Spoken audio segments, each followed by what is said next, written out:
সাহাবী বললেন, ভাই আবু জেহেল আটাটা নিলেন, দামটা কোন দিন দিবেন?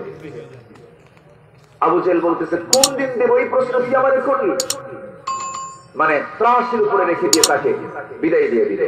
মাসখানেক পর তিনি গিয়ে বলেন, ভাই তুমি কি সত্যি আমাকে আটার দামটা দিবা? আবু জেহেল কয়, তুই এখনো টের পাস নাই দেবো কি দেবো না? এরকম ক্ষমতার মিস ইউজ করা লোক তো বাংলার জমিন আর খুঁজে পাওয়া যায় না। আসতে বলবেন না, আছে না নাই? আছে। ক্ষমতার দাপট দেখিয়ে তুমি আরেকজনের সম্পত্তি দখল করে আছো। ঢাকাতে এমনও রেকর্ড আছে। আমার এক ফ্রেন্ড, সে 10 বছর দেশের বাইরে ছিল, আসার পর দেশে এসে দেখে ওর জায়গা নাই, জায়গার উপর আরেকজন বিল্ডিং খাড়া করছে। দেশে বলতেছে, ভাই আপনি আমার জায়গায় বিল্ডিং তুললে, জায়গা তোমার হতে পারে, বিল্ডিং আমার। কি কথা কি বুঝতেছেন না? এই তো উচ্চ অবস্থা, এটা কি ইমানদারের লক্ষণ? আসতে বলো, এগুলো কি ইমানদারের লক্ষণ? আবু জেহেল আটার দাম দিল না। মুসলিম সাহাবী রাসূলের কাছে গিয়ে বললেন, ইয়া রাসূলুল্লাহ, এক বস্তা আটা, আমি গরিব মানুষ, আপনার প্রতিবেশী আপনার ঘরের সঙ্গে ঘর আবু জেহেল আটার দামটা দিচ্ছে না, কি করা যায়? রাসূল বলেন, আমি তো মাজলুম, ও তো ক্ষমতায় আছে, আমার তো কোনো পাওয়ার নাই, আমি কেমনে তোমাকে আদায় করে দেব? আমার পক্ষে সম্ভব না। ফেরেশতা এসে বলছেন, ইয়া রাসূলুল্লাহ, কোনো টেনশন করবেন না, আটার দাম আবু জেহেল এমনি আপনি সামনে দাঁড়ালে দিয়ে দেবে। যেরকম সুবহানাল্লাহ। ঠেলার নাম কি? ঠেলার নাম বাবাজি। আলোচনা শুনবেন সবাই? শুনতে রাজি আছেন? রাজি আছেন সবাই? জোরে বলি ইনশাআল্লাহ। আমরা শুনতে এসেছি ব্যক্তির কথা না আল্লাহর কথা? আল্লাহর কথা। আমরা এই মুহূর্তে কার মেহমান? আল্লাহর মেহমান। আমার ভাইয়েরা, ইমানদারকে ডাক দিয়ে আল্লাহ রাব্বুল আলামিন বলছেন কি সুন্দর করে ডাক দিচ্ছেন, হে ইমানদারেরা, ইমান যারা এনেছো, যারা আমাকে বিশ্বাস করেছো এবং মুখ দিয়ে বলেছো হুয়াল্লাহু আহাদ আল্লাহুস সামাদ লাম ইয়ালিদ ওয়া লাম ইউলাদ ওয়া লাম ইয়াকুল লাহু কুফুয়ান আহাদ। আল্লাহ দুই না এক। আল্লাহ পরের উপরে নির্ভর না স্বনির্ভর? আল্লাহর কোন সন্তান আছে নাকি? কাউকে জন্ম দিয়েছেন নাকি? কারো থেকে জন্ম নিয়ে এসেছেন নাকি? তার সমকক্ষ কেউ আছে নাকি? আমার আল্লাহর সবচেয়ে সুন্দর পরিচয় কোন সূরা বলেন? সূরা ইখলাস। অনেকে সূরা ইখলাস পড়ে না, কিন্তু কুলহু পারে। ঠিক আছে না? ইখলাস পড়ে না, কিন্তু কি পারে? কুলহু পারে। সূরা ফাতিহা পারে না, কিন্তু আলহামদু পারে। কোন দিন মুখস্থ হয়ে গেছে আমরা কেউ জানি না, কিন্তু আপনার আল্লাহ তাআলা, আমার আল্লাহ তাআলা এত সুন্দর করে ছোট্ট একটা সূরার মধ্য দিয়ে তার পরিচয় তুলে ধরেছেন। এই ছোট্ট সূরা ইখলাস যার মুখস্থ আছে, গোটা কোরআনের 3 ভাগের 1 ভাগ তার হক আদায় হয়ে গেছে। বলে বলি সুবহানাল্লাহ। সূরা ইখলাস হলো গোটা কোরআনের 3 ভাগের 1 ভাগ। চিন্তা করা যায়, 3 ভাগের 1 ভাগ। সূরা ইখলাস একবার পড়বেন, গোটা কোরআন 3 ভাগের 1 ভাগ পড়ার সওয়াব আপনার আমলনামায় জমা হয়ে যাবে। আমরা পড়বো, জোরে বলি ইনশাআল্লাহ। নামাজ না পড়লেও চলবে? নামাজ পড়তে হবে তো? নামাজ পড়তে হবে শুক্রবার। নামাজ কি একদিন না প্রতিদিন? প্রতিদিন। একদিন না প্রতিদিন? প্রতিদিন। অনিয়মিত না নিয়মিত? ছাত্র ভালো কাকে বলে? অনিয়মিত না নিয়মিত? অফিসার ভালো অনিয়মিত নিয়মিত? আচ্ছা, চাকরিজীবী অফিসে যাচ্ছে নিয়মিত আর অনিয়মিত, কোনটা ভালো? নিয়মিত। আমরা বান্দা হব আল্লাহ, নামাজি হব, নিয়মিত না অনিয়মিত? অনিয়মিত নাকি? নিয়মিত। নিয়মিত। জোরে বলি ইনশাআল্লাহ। নামাজ কয় ওয়াক্ত? 5 ওয়াক্ত। আমার দেশে কিছু কিছু দরবার আছে, যে দরবারের মুরিদ হলে নামাজ লাগে না। এরকম এই এলাকায় আছে কিনা জানি না। এগুলো কিছু আমার কানে কিছু এসেছে, কিছু আছে। পানির তলে মোমবাতি, পাও বাতাসে নেবে না, বাবার নামে হালকা দিলে উজু গোসল লাগে। নাউজুবিল্লাহ। যেরকম নাউজুবিল্লাহ। মোল্লা মুন্সি নামাজ পড়ে, মারিফত তো বোঝে না, বাবার নামে হালকা দিলে সতর ঢাকন লাগে। নাউজুবিল্লাহ। তাহলে গোসল নাই, উজু নাই, এইদিকে পায়জামাও নাই, ওটা কি মানুষ না কাউয়া? দেখি মানুষ মানুষের মধ্যে পড়ে। আমার ভাইয়েরা, যে দরবারে গেলে পরে নামাজ লাগে না, যে দরবারে গেলে পরে পর্দা লাগে না, মেয়েদের জন্য পর্দাটা কি বলে? ফরজ।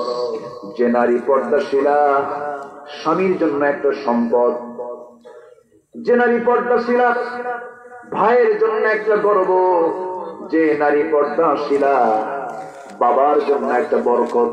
যেরকম সুবহানাল্লাহ সুবহানাল্লাহ। কিন্তু যে নারী পর্দা নাই, সে নারীটা সমাজের জন্য সবচেয়ে বিপজ্জনক।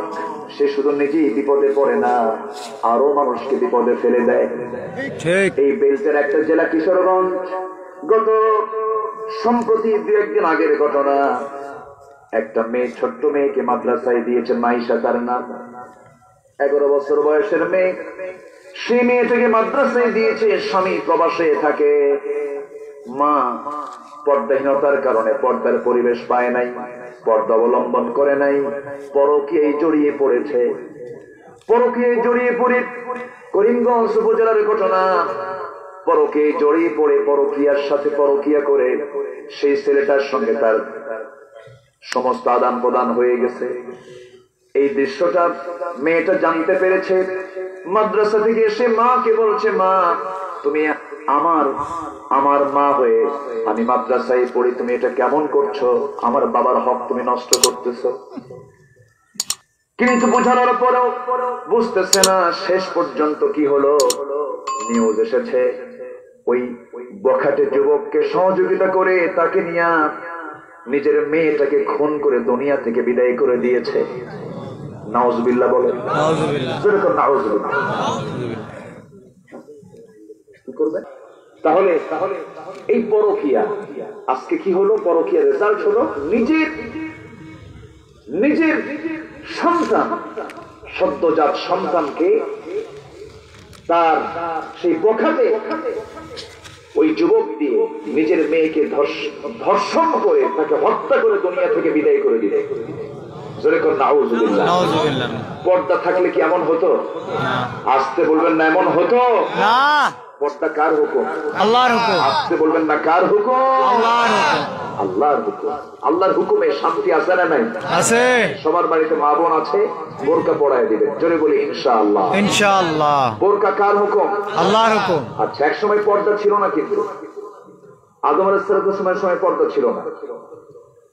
ইভেন আমার নবীজির প্রথম স্ত্রী আম্মা জান খাদিজা রাদিয়াল্লাহু তাআলার সময়ও পর্দা ছিল না। পর্দার আয়াত নাযিল হয় নাই, পর্দার প্রয়োজন হয়নি তখন। কিন্তু আজকে পর্দার প্রয়োজন। আম্মা জান আয়েশার পর থেকে পর্দার হুকুমটা যখন চলে আসছে, পর্দা করা কি ফরজ। প্রেজেন্ট ওয়ার্ল্ডে পর্দা করা আরো ফরজ। মুখটা কিন্তু সতর নয়। যদি কোনো মহিলা মুখ বের করে রাখে, আপনি বলতে পারবেন না যে তুমি শক্ত গুনাহ করেছো, কারণ মুখটা কিন্তু সতরের অন্তর্ভুক্ত নয়। এটা মুখ সতর নয়, হাত সতর নয়, পা সতর নয়। কিন্তু বর্তমান এই প্রেজেন্ট সময়ে মুখ ঢাকা ফরজ, ঠিক কিনা? অবস্থার হাল, এটা সিচুয়েশন। শিশু 3 বছরের নিরাপত্তা পায় না, আর তুমি মুখ খুলে নিরাপত্তা পাবা? ঠিক। মুখ ঢাকার দরকার আছে না নাই? আছে। কষ্ট পাচ্ছেন আপনারা? না। সম্মানিত ভাইয়েরা, সম্মানিত বন্ধুগণ, তাহলে ইসলাম মানলে শান্তি, ইসলাম মানলে শান্তি, ইসলাম না মানলে শান্তি নাই। আমরা মানবো ইসলাম। জোরে বলি ইনশাআল্লাহ। ইনশাআল্লাহ। ইমানদারকে ডাক দিয়ে আল্লাহ পাক বলছেন প্রথম আয়াতে 2টা কাজ। কয়টা কাজ? আমরা 2টা কাজ আজকে শিখে যাব। জোরে বলি ইনশাআল্লাহ। ইনশাআল্লাহ। কয়টা কাজ শিখে যাব? 2টা। ওইদিকে আবু জেহেল কিন্তু আটার দাম দেয় নাই, রাসূল কিন্তু আটার দাম আদায় করে ছাড়বে। শুনবেন না ইনশাআল্লাহ? ইনশাআল্লাহ। জি, আমি বাদ দিই নাই। চাচা মনে আছে আমার? এই চাচারা কিন্তু পরে আবার ধরে দেয়, হুজুর তো ওই কথা তো বললেন না, এই জন্য বললাম। আপনাকে শোনায় দেবো ইনশাআল্লাহ। ইমানদারকে ডাক দিয়ে বলছেন তোমরা 2টা কাজ করো। কয়টা কাজ করো? 2টা কাজ। ইমানদারকে ডাক দিয়ে বলছেন 2টা কাজ করো। এই 2টা কাজ করলে তোমার সঙ্গে আমি থেকে যাব। তোমার দুঃখ সুখ সবকিছু আমি বুঝে নেব, আমি তোমার বন্ধু হয়ে যাব। আমার আপনার সবচেয়ে কাছের বন্ধুকে আল্লাহ। আসতে বলবেন না কে? আল্লাহ। বউ কাছে না আল্লাহ কাছে? আল্লাহ। অনেকে শুক্র আছে চিন্তা পড়ে গেছে, বউ কাছে না আল্লাহ কাছে? জোরে বলেন আল্লাহ তো সবচেয়ে কাছে। ও যুবক, আজকে তুমি বিয়ে করেছো, 2 বছর পর তোমার একটা সন্তান হয়েছে, তোমার বউটা খুবই সুন্দরী, হঠাৎ করে বাইক অ্যাক্সিডেন্ট করে তুমি মারা গেলে। মারা যাওয়ার পরে তোমার ওই স্ত্রীটা কান্নায় ভেঙে পড়ে মাতাল হয়ে গেল, সেন্সলেস হয়ে পড়লো, গলার আওয়াজ ভেঙে গেল। 3 দিন 4 দিন হুঁশ নাই, কোনো কথা নাই, খাওয়া নাই, ঘুম নাই। 7 দিন চলে যাবে, কমতে থাকবে, সমস্ত শোকগুলো আস্তে আস্তে কমতে থাকবে। 1 মাস চলে যাবে, হাসি মুখে চলে আসবে। 3 মাস 4 মাস ওই তোমার স্ত্রীর বাবা মা তোমার স্ত্রীকে তাদের বাড়িতে নিয়ে যাবে, নিয়ে যাওয়ার পর বলবে, মা 4 মাস 5 মাস 6 মাস হয়ে গেল, ছোট্ট একটা মেয়ে, তোমার যৌবন তো আছে, এইরকম তো করে জীবন চলে না, তোমার বিয়েটা দেওয়া দরকার। শেষ পর্যন্ত যে স্ত্রীকে যুবক তুমি খুব ভালোবেসেছিলে, তোমার একটা মেয়ে সন্তান ছেলে সন্তান হয়েছিল, কিন্তু 6 মাসের মাথায় তোমার সেই প্রাণ প্রিয়া সবচেয়ে কাছের মানুষ সেই বউটাকে তার বাপ মা অন্যত্র বিয়ে দিয়ে দিবে। বিয়ের পরে ওই বউটা যখন অন্যের স্বামী অন্যের স্ত্রীতে যখন চলে যাবে, নতুন স্বামীতে, ওই বউটাই বলবে, মা আগের স্বামীর চাইতে এই স্বামীটা আরো দারুণ ভালো। এই তো দুনিয়ার বাস্তবতা। সব আমার পর, আমার আপনকে আল্লাহ। আসতে বলবেন না আপনকে আল্লাহ। কিন্তু সে আপন প্রভুকে আমরা পর করে রাখি। পর কেমন করে রাখি? সে আল্লাহর হুকুমটা আমরা মানি না। আমার জীবনের সবচেয়ে বড় রাজ সাক্ষী কে? অন্ধকারে কে দেখেন, আলোতে কে দেখেন, মনের খবর কে রাখেন? মনের একটা রাজত্ব আছে না নাই? ওসি মহোদয়, আপনি যে ক্রাইম করেছেন, আপনার বাহ্যিক অবস্থা দেখে আপনার দোষটাকে ধরতে পারলেন, কিন্তু আপনার মনের খবর কি কোনো প্রশাসন জানবে নাকি? কিন্তু মনের রাজত্বের রাজত্ব যে আমরা নিয়ে থাকি, সেই মনের রাজত্বের খবর কার কাছে আছে? আল্লাহ বলছেন, বান্দারে তোমার অন্তরে তুমি যা কিছু গোপন করে রেখেছ এবং তুমি যা প্রকাশ করো সব আমার জানা, সব আমি জানতে পারি, বুঝতে পারি। বান্দা, এই জন্য তুই আমাকে দূরে ঠেলে দিস না। আমি তো তোর এমন রব, আমি এমন রহমান। রাতের আধারে দরজা বন্ধ করে দিয়া মদের আসরে বসে থাকো, তাসের আসরে বসে থাকো, জেনার কাজ কারবার করো, আমি আল্লাহ নিজে সেই ঘরের মধ্যে অক্সিজেন ঢুকায় দিই। আমি তো বড় দয়ালু, আমি তো বড় করুণাময়। আমি তোকে সাথ দিয়েছি কিন্তু ছেড়ে দেই নাই। ধরার জন্য একটা দিন আছে না নাই? আসতে বলবেন না আছে না নাই? আল্লাহ সাথ দিয়েছেন কিন্তু ছেড়ে দেন নাই। একদিন সুযোগ আছে, সুযোগ আসবে। ফেরাউনকে আল্লাহ পাক ধরেছেন 1600 বছরের মধ্যে কয়দিন? আসতে বলবেন না কয়দিন? একদিন ধরেছেন। নমরুদকে সারা জীবন ধরেন নাই, ধরেছেন কয়দিন? কি দিয়া? অস্ত্র সবাই পারে, তাও খালি শুধু মশা করে না, ন্যাংরা মশাও তফসির সহ ব্যাখ্যা সহ। জোরে বলি আলহামদুলিল্লাহ। এর নাম শেরপুর। এর নাম কি? শেরপুর। শের মানে কি? হ্যাঁ, বুঝতে হবে, ভেজা বিড়াল না, সিংহের মতো গর্জন দিয়ে বাতিল শক্তির মোকাবেলা করতে হবে মুসলমান।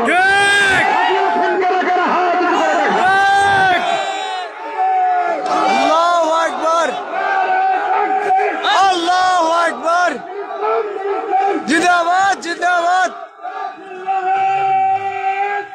আল্লাহু আকবার।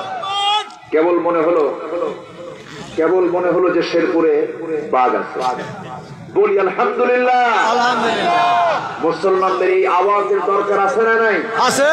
আসতে বলবেন না আছে না নাই? আছে। আওয়াজ দিতে হবে। এই আওয়াজ হচ্ছে কার আওয়াজ? আল্লাহর। কার নাম? আল্লাহ। ওয়ারাব্বাকা ফাকাব্বির।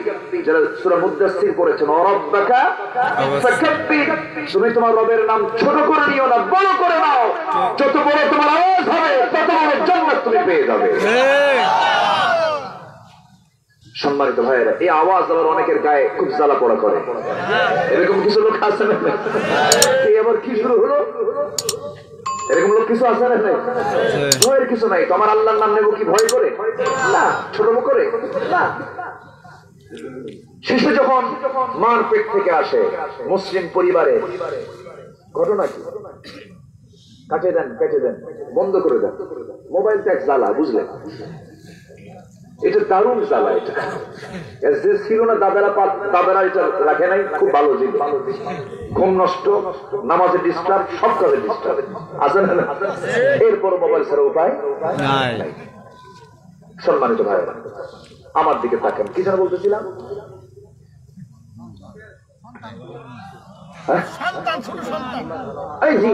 হ্যাঁ, মার পেটে যখন আমরা ছিলাম, মার পেট থেকে আসলাম দুনিয়াতে, আসার সঙ্গে সঙ্গে আমার আশেপাশের লোকজন আমার ডান কানে কি দিছে?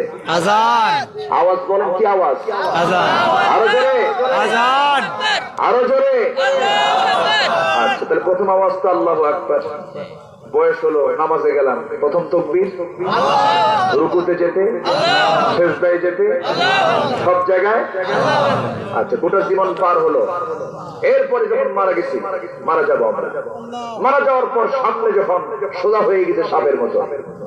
মরার পরে তো সব সোজা হয়, তাই না? মরার আগে কি সব সোজা হয়? সোজা হয়ে গেছে। ব্যাস, ইমাম সাহেব দাঁড়ায়া শিখে নাও কি? আরো জোরে। চারটা তাকবীর দিয়ে আমাকে বিদায় দিচ্ছে দোয়া করে। তাহলে আপনার জানাজায় তাকবীর, জন্মে তাকবীর, নামাজে তাকবীর, সমাজে তাকবীর দিতে বাধা কোথায়? এটাতেই যার আপত্তিকর মনে হয়, যার কাছে সেই হচ্ছে টাটকা মুনাফিক। ঠিক কিনা? ঠিক। সব জায়গায় নাম সবচেয়ে বড় আকারে উচ্চারিত হবে তার। কার নাম? আকাশটা কার? আকাশটা কি কাছে না দূরে? আওয়াজটা কি বড় হওয়া দরকার আছে না? বলেন তো সবাই আল্লাহ, আরো জোরে আল্লাহ, আরো জোরে আল্লাহ। এটা আল্লাহকে বেজার হলেন না খুশি হলেন? খুশি হলেন, খুশি হলেন, মহা খুশি। আমরা আল্লাহর নাম নেব বড় করে, জোরে বলি ইনশাআল্লাহ। ইনশাআল্লাহ। সেই আল্লাহ ইমানদারকে ডাক দিয়ে বলছেন, দুইটা কাজ করো, আমি তোমার সঙ্গে থেকে যাব। নাম্বার 1 হলো ধৈর্য আনো। কি আনো বলেন? ধৈর্য আনো। এরপরে সালাত তুমি আদায় করো। আমার কাছে সাহায্য চাও দুইটা মাধ্যম দিয়ে, আমার কাছে চাও দুইটা মাধ্যম দিয়ে, একটা সবর, একটা সালাত। এই জায়গায় আগে নামাজের কথা আসছে না ধৈর্যের কথা আসছে? ধৈর্য আগে না নামাজ আগে? বলেন, ধৈর্য আগে না নামাজ আগে? ধৈর্য আগে। চিন্তা করুন, সালাত পরে, ধৈর্য আগে। কিছু কিছু মুসল্লি আছে মসজিদে গেলেই ইমাম সাহেব যদি একটু লম্বা নামাজ পড়ে, নামাজ শেষই করবে আইসে বুঝে আছে না? এরকম কিছু মুসল্লি আছে না? কি নামাজ আগে দরকার না ধৈর্য আগে দরকার? আপনি রাগ করতেছেন না তো? মানে উনি ছুটি চাইছিলেন, ছুটি দেই নেই। নেতা যদি আগে দৌড় মারে তাহলে তো হলো না। উনি অতিথি, উনি আসছেন, আমরা একসঙ্গে দোয়া করে যাবো, তাহলে ভালো হয় না? ভালো হয় না? মানুষের একটা কবি হলো কি জানেন? মানুষ ফলো করে। মানুষ কি করে? ফলো করে। একজন ওঠে তো, ও যখন উঠলো আমি উঠি। এই জন্য আমি তাকে একটু বলেছি, ক্ষমা সুন্দর দৃষ্টি কামনা করছি। সম্মানিত ভাইরা, কষ্ট পাচ্ছেন না তো আপনারা? তাহলে নামাজ আগে না ধৈর্য আগে?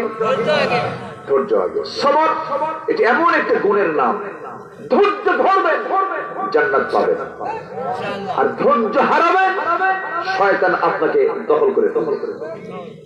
এই জন্য সবার আগে ধৈর্য, জোরে বলি ইনশাআল্লাহ। ধৈর্য। আজকে আমার আলোচনার সাবজেক্টই হচ্ছে সবর। আলোচনার সাবজেক্ট কি? গতকালকে আমার মাহফিলে একটা আলোচনা ছিল। গতকালকে মাহফিলের সাবজেক্ট ছিল আমার ইবাদত। কি ছিল? ইবাদত। আজকে হলো সবর, ধৈর্য। সবর নিয়ে, ধৈর্য নিয়ে বহু কথা, বহু আয়াত কোরআনে আছে। যদি আপনাদের ধৈর্য থাকে, অন্তত আমি ধৈর্যের উপরে 50টা আয়াত বলতে পারবো। ইনশাআল্লাহ। সবাই কি শুনবেন? ইনশাআল্লাহ। কথা হবে কোরআন দিয়ে। কথা হবে কি দিয়া? কোরআন দিয়ে। তাহলে সেই কথার মধ্যে কোনো ভেজাল নাই। আর যারাই কোরআন ছাড়া কথা বলে, চাপা বড় কিন্তু বরকত নাই। ঠিক কি না বলেন? আছে না? আছে। কোরআন দিয়ে আমরা কথা বলবো। আল্লাহ রাব্বুল আলামিন বলছেন, 1 নাম্বার হলো ধৈর্য, সবরটা আনো। নামাজটা তোমার জন্য অবশ্যই দরকার, নামাজেও ধৈর্য দরকার। 2019 সালে আমি সর্বশেষ হজে গিয়েছিলাম মার সঙ্গে, আব্বার সঙ্গে, আমার ওয়াইফ ছিলেন, 4 জন মিলে আমি মদিনায় যখন পৌঁছলাম, মদিনায় পৌঁছার পর ফজরের নামাজ একদিন পড়তে গেলাম, মাকে মেয়েদের মধ্যে পাঠায় দিলাম, আমি জামাতে শামিল হয়ে গেলাম। আউয়াল ওয়াক্তে গিয়ে হাজির হয়েছে, আকামত শেষ হয়ে গেছে, নামাজ শুরু হয়ে গেছে, আল্লাহু আকবার বলে নামাজ শুরু করলাম। ফজরের নামাজ কয় রাকাত? 2 রাকাত। 2 রাকাত নামাজ শুরু হয়ে গেল। যিনি ইমাম, ইমামটার বয়স সাধারণ কোন মানুষের মতো বয়স নয়, 90 বছর পার হয়ে গেছে। এমন একজন বুড়ো ইমাম নামাজের ইমামতির দায়িত্ব পালন করছেন। ফজরের 2 রাকাত নামাজ আমি আদায় করলাম, তার পিছনে সময় লেগেছে মাত্র 29 মিনিট। কত মিনিট? 29 মিনিট টাইম নিয়ে যদি বাংলাদেশের যে কোনো মসজিদের যে কোনো ইমাম যদি একদিন ফজর নামাজ পড়ে, নামাজও শেষ করে, হুজুর আপনার তো কোনো কাম নাই, ঠিক আছে? তাহলে নামাজ আগে দরকার না ধৈর্য আগে দরকার? ওয়াজ আগে দরকার না ধৈর্য আগে দরকার? মন তো চাচ্ছে মারি দৌ, লাগে এরকম মনে হয়, কিন্তু ধৈর্য আগে দরকার। পড়াশোনা আগে দরকার না ধৈর্য আগে দরকার? চাকরি আগে দরকার না ধৈর্য আগে দরকার? বিয়ে আগে দরকার না ধৈর্য আগে দরকার? দেখেন না বিয়ে করে কি অকাম গুলো করে, বিয়ে করে এমন রাগ উঠছে, চাকরি নাই হতে বিপদে পড়ছে, বইয়ের পরে রাগ করে এমন শক্ত কথা বলছে, শোন তোরে তো দিলাম 3 তালাক, তোর মায়ের 2 তালাক দাও। তাহলে বিয়ে আগে দরকার না ধৈর্য আগে দরকার? তালাক তালাক দিয়ে এখন আমাদের বলে হুজুর কাম তো সারছি, মার্ডার কি করছো, বোর তো তালাক খাইছি, শাশুড়ি শুদ্ধ তালাক দিয়ে, এরকম আছে না? এই জন্য আল্লাহ দেখেন কি সুন্দর করে বলছেন, আগে ধরতে ধরো, নামাজ পড়ো, জোরে কোন সুবহানাল্লাহ। রাগ উঠে গেছে, দাঁড়ায় আসো, বসে পড়ো, বসেও রাগ কমে না, শুয়ে পড়ো, শুয়েও রাগ করো না, গোসল কর, কি কর, গোসল। এই জন্য আমরা রাগকে সংবরণ করবো, জোরে বলি ইনশাআল্লাহ। আমার ভাইয়েরা, ধৈর্যের পরিচয় সমস্ত আম্বিয়া কেরাম দিয়েছেন, তবে সবচেয়ে বড় ধৈর্যের পিরামিড ছিলেন আমার নবী মুহাম্মদ সাল্লাল্লাহু আলাইহি ওয়াসাল্লাম। নবীর ভিতরে যে পরিমাণ ধৈর্য ছিল, পৃথিবীর কোন মানুষের মধ্যে এত পরিমাণ ধৈর্য ছিল না। সবচেয়ে ধৈর্যের বড় পিরামিড আমার রাসূল। কি পরিমাণ ধৈর্যের তিনি পরীক্ষা দিয়েছেন, কি পরিমাণ ধৈর্য তার মধ্যে কাজ করেছে, একটু ইতিহাসের দিকে আস্তে আস্তে চলে যাব। আল্লাহ সুন্দর করে বলছেন, বান্দা শোনো কি করবে। ইয়া আইয়ুহাল্লাযীনা আমানু ইসতাঈনু বিস-সাবরি ওয়াস-সালাহ ইন্নাল্লাহা মা'আস-সাবিরিন। হে ইমানদারেরা, তোমরা আমার কাছে সাহায্য চাও 2টা মাধ্যম দিয়ে, একটা হলো সবর, আরেকটা হলো সালাত। আর জেনে রেখে দিও আমি আল্লাহ কিন্তু ধৈর্যশীলদের সঙ্গে সর্বক্ষণ আছি, জোরে কোন সুবহানাল্লাহ। তবে একজন নবীর মধ্যে মেজাজ সবচেয়ে বেশি ছিল, সেই নবীর নাম কি বলেন? উমর। তাও জোরে কর, বাড়ি কি আশেপাশে নাকি? মুসের বাড়ি কি আশেপাশে? কিন্তু এত জোরে বললেন মনে হচ্ছে বাড়ি মনে হই পার, কিন্তু এত সুন্দর করে বলার কারণ কি জানেন? মুসাকে যদিও আল্লাহ পাক মিশরে পাঠিয়েছেন, কিন্তু এত পরিচিতি তার, সবার ঘরে ঘরে মুসা নাম আছে না নাই? আছে। ফেরনের নাম কে কইছে নাই? তার নামটাও আছে, কিন্তু তার নামটা সুনামে না দুর্নামে? বলেন সুনাম না দুর্নাম? আর মুসার নাম সুনাম। এক হাজী হজ করতে গেছে, হজ করে আসার পর লোকজন বলতেছে, হাজী সাহেব এবার আপনার নাম দারুণ ফুটছে, আপনার হাসি মানুষ, তবে আপনার নামটা এর আগে আরো বেশি ফুটছিল। কোন সময় বাবা? আপনার বউ যখন বের হয়ে গেছে। কি কথা কি বলছেন? আপনার বউ যখন বের হয়ে গেছিল। তাহলে সুনাম কিন্তু 2 প্রকার, একটা সুনাম আর একটা কি দুর্নাম। জনপ্রিয়তা 2 প্রকার, একটা হচ্ছে ভালোর সাথে আর একটা কিসের সাথে? খারাপের সাথে। ফেরাউনের নাম জানা না এমন কোন লোক আছে পৃথিবীতে? সবাই জানে ফেরাউন নামে লোক আছে, কিন্তু মুসা নামে এই জায়গায় লোক আছে না? দেখি মুসা নাম কার হাত করে? এখন আমার ভাইয়ের নাম। তোমার নাম কি? শাহপরা। দেখেন আছে। আচ্ছা, ইব্রাহিম নাই? ইব্রাহিম কই? ইব্রাহিম কই? ওই যে ইব্রাহিম। ইসমাইল ওই যে ইসমাইল। আচ্ছা, ইব্রাহিম আছে, ইসমাইল আছে, মুসা আছে, ঈসা আছে। দেখি একটা ফেরাউন, দেখি ফেরাউন আছে, ফেরাউন আছে। তাহলে ফেরাউন নাম গোটা দুনিয়ায় সবাই জানে, কিন্তু তার নামে একটা লোক খুঁজে পাওয়া যাবে যাবে না, কারণ সে জালিম। কারণ সে কি জালিম। সম্মানিত ভাইরা, একটু কান লাগান। তো মুসা আলাইহিস সালাম খুব মেজাজি মানুষ ছিলেন, তবে তার মধ্যে ধৈর্য ছিল, কিন্তু তিনি অন্যায়কে সহ্য করতে পারতেন না। এবং পৃথিবীতে একজন নবী যিনি আল্লাহর সঙ্গে সরাসরি কথা বলেছেন, তিনি কে? মুসা আলাইহিস সালাম। ডাইরেক্ট কথা বলেছেন, ডাইরেক্ট, কাউকে লাগতো না। তার আল্লাহ যে ফেরেশতাকে পাঠাবেন, তার যে মেজাজ, থাপ্পড় মারলে মানুষ মরে। ফেরেশতা আল্লাহ পাক পাঠাতেন না তার কাছে। খুব রাগী লোক ছিলেন। এবং তাফসীরে এসেছে, সেদিন দেখলাম, তিনি যখন রেগে যেতেন তার চুলগুলো খাড়া হয়ে টুপি ভেদ করে যেতেন, এত রাগ ছিল। একদিন আল্লাহকে প্রশ্ন করুন, আল্লাহ একটা প্রশ্ন করি। কি প্রশ্ন? আল্লাহ, তুমি আমাদেরকে বানায়া, মানুষকে বানায়া, সেই মানুষকে আবার জাহান্নাম দিবা? তোমার মধ্যে কি মায়া দয়া নাই? বলেন তো, প্রশ্নের যুক্তি আছে না নাই? আল্লাহ বলেন, মুসা, তুমি আমার কি বুঝাতে চাও? বুঝাতে চাই এটাই, তুমি আল্লাহ আমাদেরকে বানালে, বানায় খাবার জাহান্নাম দেওয়ার দরকার, তোমার মধ্যে কি কিছুই দয়া নাই? আল্লাহ বলছেন, মুসা, তুই এখন কিছু গমের কিছু বীজ নিয়ে জমিতে গম লাগাও। গম লাগালে গমের আবাদ হলো, পাকলো। পাকার পর তিনি গমগুলো জমি থেকে সব কেটে নিয়ে চলে আসলেন। গম যখন কাটা হয় তখন কি সব গম আসে? সব গম কি তোলা হয়? কিছু গম থাকে কি থাকে না? নাড়া থাকে না? নাড়া থাকে, কিছু গম থেকে যায়। নাড়াগুলোকে আবার মুসা আলাইহিস সালাম আগুন দিয়ে জ্বালায় দিচ্ছেন। আল্লাহ বললেন, মুসা, গম তুলছো? হ্যাঁ তুলছি। সব তুলছো? না তুলি নাই। নাড়া তুলছো? না। কেন? এগুলোর কোনো কাম নাই। আল্লাহ বললেন, মুসা, আমি পৃথিবীতে মানুষ বানাইছি, যেগুলো আমার কামের না, ওগুলো জাহান্নামে যাবে। আল্লাহু আকবার বলেন। আমরা কি অকামের বান্দা হবো না কামের বান্দা হবো? কিসের বান্দা হবো? কামের বান্দা হতে হবে। অকামের বান্দা হলে কোথায় যেতে হবে? জাহান্নাম। কাজের বান্দা হতে হবে আমাকে, আপনাকে। কর্মমুখী হতে হবে। আযান যখন হয়ে যাবে সব কাজ বাদ রেখে নামাজের দিকে চলে যেতে হবে। সবর হলো 3 প্রকার। সবর কয় প্রকার বলেন? 3 প্রকার। নাম্বার 1 হলো সকল প্রকার হারাম কাজকে বর্জন করা। নাম্বার 2 হলো ইবাদতে নিজেকে বাধ্য করা। ইবাদতে নিজেকে বাধ্য করা, সকল হারাম কাজ থেকে নিজেকে বিরত রাখা, ইবাদতে নিজেকে বাধ্য করা। আর নাম্বার 3 হলো যত প্রকার বিপদ আছে, মুসিবত আছে, সমস্ত মুসিবতে ভরসা করা কার উপরে? আল্লাহর উপরে। এই পৃথিবীর এমন কোন পয়গম্বর নাই যে পয়গম্বরের জীবনে মুসিবত আসে নাই, বিপদ আসে নাই। আদম থেকে শুরু করে নিয়ে আমার রাসূল পর্যন্ত সব পয়গম্বরের জীবনে বিপদ এসেছে। এক একজন ধৈর্যের বিশাল বিশাল পরীক্ষা দিয়েছেন।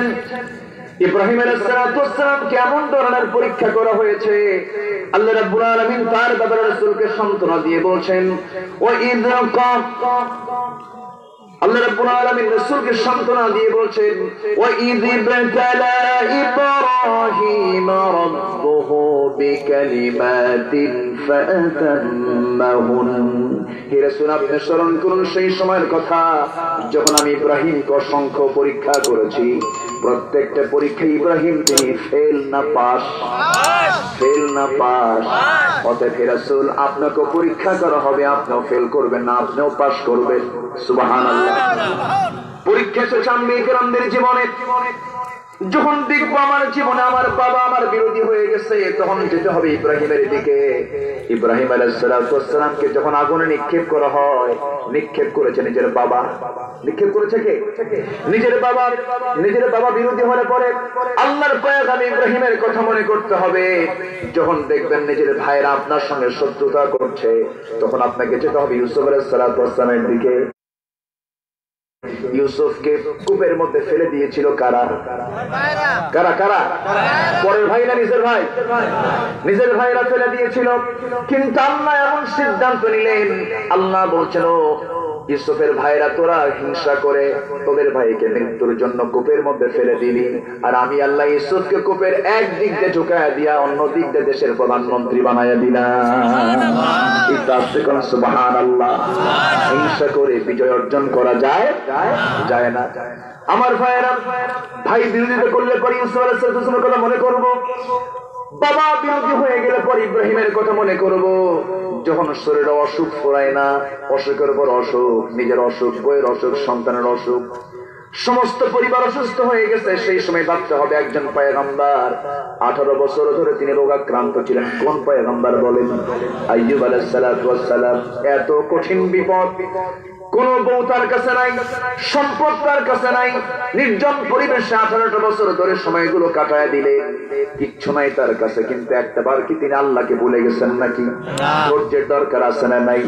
এমন ধৈর্যের পরিচয় দিলেন আইয়ুব আলাইহিস সালাতু ওয়াস সালাম। একটা দিন রাগ করলেন না, তবে যেদিন তার ঘাটা জিহ্বা পর্যন্ত স্পর্শ করেছিল সেদিন তিনি আল্লাহকে অভিমান করে বলেছেন, আল্লাহ যত ঘা দাও আমার কোনো দুঃখ নাই, দয়া করে জিহ্বাটা আমাকে আক্রান্ত করিও না, আমার জিহ্বাটাকে তুমি আল্লাহ হত করে দিও না।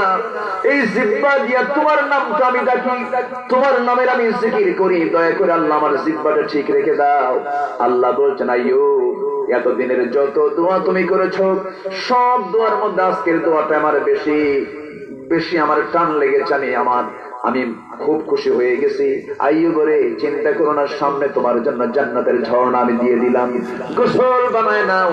তাফসীরে এসেছে গোসল করলেন, হারানো জীবন যৌবন সব ফেরত পেয়ে গেলেন। জোরে বলুন সুবহানাল্লাহ। বিপদ মুসিবত দেন কে? আল্লাহ। আসতে বলবেন না, দেন কে? আল্লাহ। আল্লাহ তাআলা দিয়ে দেন। বউ কথা শুনে না, সঙ্গে সঙ্গে যেতে হবে। আল্লাহর পয়গম্বর নূহ আলাইহিস সালাতু ওয়াস সালাম, লূত আলাইহিস সালাতু ওয়াস সালাম, দুজন নবীর বউ ভালো ছিল না, খারাপ ছিল? খারাপ ছিল। আল্লাহর নবীর বউ পর্যন্ত যদি খারাপ হয়, আমার আপনার বউ খারাপ হতেই পারে। অসন্তুষ্ট হওয়া যাবে না, অসন্তোষ প্রকাশ করা যাবে না। আবার আমার মা যারা আলোচনা শুনতেছেন, আপনার স্বামীটা খারাপ, আপনার জন্য একটা আদর্শ আছে। ইমরাতা ফিরাউন, ফিরাউনের বউ ছিলেন কে? বলেন কে ছিলেন? তার স্বামীটা ভালো না খারাপ? শুধু খারাপ না, বেশি খারাপ, অনেক বেশি খারাপ। ওই ফিরাউনের সঙ্গে আসিয়া আলাইহিস সালাতু ওয়াস সালাম ছিলেন, কিন্তু আসিয়াকে কি ঈমান ছাড়া করাতে পেরেছে নাকি? আসতে বলবেন না, পেরেছে নাকি? ধৈর্যের দরকার আছে না নাই? এমন কঠিন ধৈর্যের পরিচয় তিনি দিয়ে দিলেন। একদিন ফেরাউন বলছে, আসিয়া তোমাকে রাজধানী বানায় নিলাম, আমি তোমাকে এমন সম্মান দিলাম, এমন একটা সিংহাসন দিয়ে দিলাম, তুমি শেষ পর্যন্ত মুসাকে মানলে, আল্লাহকে মানলে, আমাকে তুমি মানো। এবার আসিয়া বলছেন, স্বামী গো, আমি আপনাকে স্বামী হিসেবে গ্রহণ করেছি, কিন্তু রব মনে করি না। আল্লাহর পয়গম্বর মুসাকে আল্লাহর নবী মনে করি, তাওরাত কিতাবকে আসমানি কিতাব মনে করি। শেষ পর্যন্ত ফেরাউন বলতেছে, আসিয়া প্রেম তো সব মাইনাস করে ফেললাম, আমি তোমাকে দুনিয়া থেকে বিদায় করে দেব, কিন্তু হত্যার হুমকি দিচ্ছে। ইমানদারকে হত্যার হুমকি দিয়ে কি ইমান অচ্যুত করা যায়? ইমান থেকে মাইনাস করা যায়? ইমানের হুমকি, মৃত্যুর হুমকি যত বাড়বে, ইমানদারের ইমান তত মজবুত হয়ে যাবে, ঠিক কিনা? হুমকির উপরে হুমকি যখন দেওয়া হলো, আসিয়া আলাইহিস সালাতু ওয়াস সালাম বলছেন, আমার স্বামী গো, আমি আপনাকে সম্মান করি, ভক্তি করি, শ্রদ্ধা করি, কিন্তু ইমানটা বিক্রি করে নয়, আমার ইমানকে আমি মাইনাস করতে পারবো না। শেষ পর্যন্ত ফেরাউন সমস্ত মন্ত্রীদেরকে ডাক দিয়ে মন্ত্রিসভার বৈঠকে চূড়ান্ত সিদ্ধান্ত নিলেন, নিজের বউয়ের বিরুদ্ধে নিজের বউকে হত্যা করে ফেলবো। সমস্ত জল্লাদদেরকে ডাক দেওয়া হলো। এক পর্যায়ে লোমহর্ষক কায়দায় তাকে দুনিয়া থেকে বিদায় করা হবে। ইবনে কাসির এসেছে, তাফসীরে কুরতুবিতে এসেছে, সেই সময় কি করা হলো? রাষ্ট্রযন্ত্র কর্তৃক সবচেয়ে বেদম ভাবে, নির্মম ভাবে হত্যার জন্য সমস্ত মাধ্যম, সমস্ত পন্থা অবলম্বন করে ফেললো। সর্বশেষ লোহার চিরুনি দিয়া মাথা থেকে চামড়াগুলো টেনে টেনে নিচের দিকে নিয়ে আসা হচ্ছিল। চামড়াগুলো টেনে টেনে যখন, মাথার চামড়া যখন টেনে টেনে যখন নিচের দিকে নিয়ে আসা হচ্ছে, আসিয়া আলাইহিস সালাতু ওয়াস সালামের মুখ থেকে আল্লাহর কসম করে বিন্দু পরিমাণ বাঁচার জন্য একবারও তিনি আকুতি করেন নাই। প্রত্যেকটি বার তার মুখ থেকে এসেছে, লা ইলাহা ইল্লাল্লাহ, লা ইলাহা ইল্লাল্লাহ, লা ইলাহা ইল্লাল্লাহ লা ইলাহা ইল্লাল্লাহ মুসা কালিমুল্লাহ। যখন তিনি কালেমার স্বীকৃতি দিয়ে দিলেন, সঙ্গে সঙ্গে অত্যাচার বাড়তে থাকলো। এক পর্যায়ে লোহার চিরুনি দিয়ে টেনে টেনে যখন নিচের দিকে নিয়ে আসা হচ্ছিল, রক্ত শূন্যতে আসিয়া ভুগছেন। যে কোনো মুহূর্তে তিনি দুনিয়া থেকে বিদায় হয়ে যাবেন। এমন সময় তিনি শেষ লগ্নে, শেষ মুহূর্তে এসে, জীবনের শেষ সময় এসে তিনি এত সুন্দর একটা দোয়া করেছেন। সেই দোয়াটা কি? সূরা তাহরিম খুলে দেখবেন। এত সুন্দর দোয়া পৃথিবীর কোন নারী, পৃথিবীর কোন পুরুষ এমন দোয়া করতে পারে নাই। সেই জন্য তাদের কোন দোয়া কোরআনের স্থান পায় নাই। আসমানে কিতাব তিনি তাওরাতকে মেরেছেন, অথচ আসি আলাইহিস সালাতু ওয়াস সালাম এমন দোয়া করেছেন, সেই দোয়াটা আল্লাহ রাব্বুল আলামিন কোরআনের মতো কিতাবের সূরা তাহরিমের মধ্যে কোট করেছেন। জোরে কোন সুবহানাল্লাহ। সেই দোয়াটা কি? রব্বি বিনিলি ইনদাকা বাইতান ফিল জান্নাতি ওয়া নাজ্জিনি মিন ফিরআউনা ওয়া আমালিহি। জোরে বলি আল্লাহু আকবার। এমন সুন্দর দোয়া করলেন তিনি। কি বলছেন? আল্লাহ, আমি মরে যাচ্ছি, আমি দুনিয়া থেকে বিদায় হয়ে যাচ্ছি, আমার স্বামী আমাকে দুনিয়া থেকে বিদায় করছে ইমানের কারণে। ধৈর্যের পরিচয় দিয়ে তোমার পথে টিকে থেকে আমি দুনিয়া থেকে বিদায় নিচ্ছি। আল্লাহ, আমি তোমাকে বলছি, আল্লাহ তোমার কাছে ফরিয়াদ করছি, রব্বি বিনিলি, তুমি আমার জন্য বানায়া দাও ইনদাকা, তোমার কাছে। কাকে বলতেছেন? আল্লাহ। কাকে বলছেন? প্রেমটা কাকে বলে? দেখেন আল্লাহকে কত কাছে টেনে নিয়েছেন তিনি। তুমি আমার জন্য ইনদাকা, তোমার কাছে, বাইতান, ছোট্ট একটা ঘর চেয়েছেন। ঘর যদি বেশি চাইতেন তাহলে ইনদাকা বুয়ুতান বলতেন। বলেছেন বুয়ুতান না বাইতান? বাইতান বলেছেন। আল্লাহ, তুমি আমার জন্য একটা ঘর জান্নাতের ভিতরে না, তোমার কাছে একটা ঘর জান্নাতের মধ্যে তুমি আমারে দিও। মানে তিনি আল্লাহকে আগে চেয়েছেন, জান্নাতটা পরে চেয়েছেন। যেরকম সুবহানাল্লাহ। আমরা আগে চাবো কাকে? আসতে বলবেন না, কাকে? আল্লাহকে। আল্লাহ তাআলা খুব খুশি হয়ে গেলেন, তার দোয়াটা কোরআন শরীফের ভিতরে কোড হয়ে গেল। আসি আলাইহিস সালাতু ওয়াস সালাম দুনিয়া থেকে বিদায় নিয়েছেন। পৃথিবীর সমস্ত নারী সমাজকে জানিয়ে দিলেন, ও পৃথিবীর নারী সমাজ, ধৈর্য ধরে টিকে থাকো, মৃত্যুর মুখে পতিত হবে কিন্তু ঈমান হারা হবে না। ঠিক কি না? ঈমান হারা হওয়া যাবে না, ঈমানচ্যুত হওয়া যাবে না, ঈমানকে বিক্রি করে দেওয়া যাবে না। আমার ভাইয়েরা, এরকম বহু ঘটনা, বহু ইতিহাস সাহাবাদের জীবনে আছে, আম্বিয়া কেরামদের জীবনে আছে।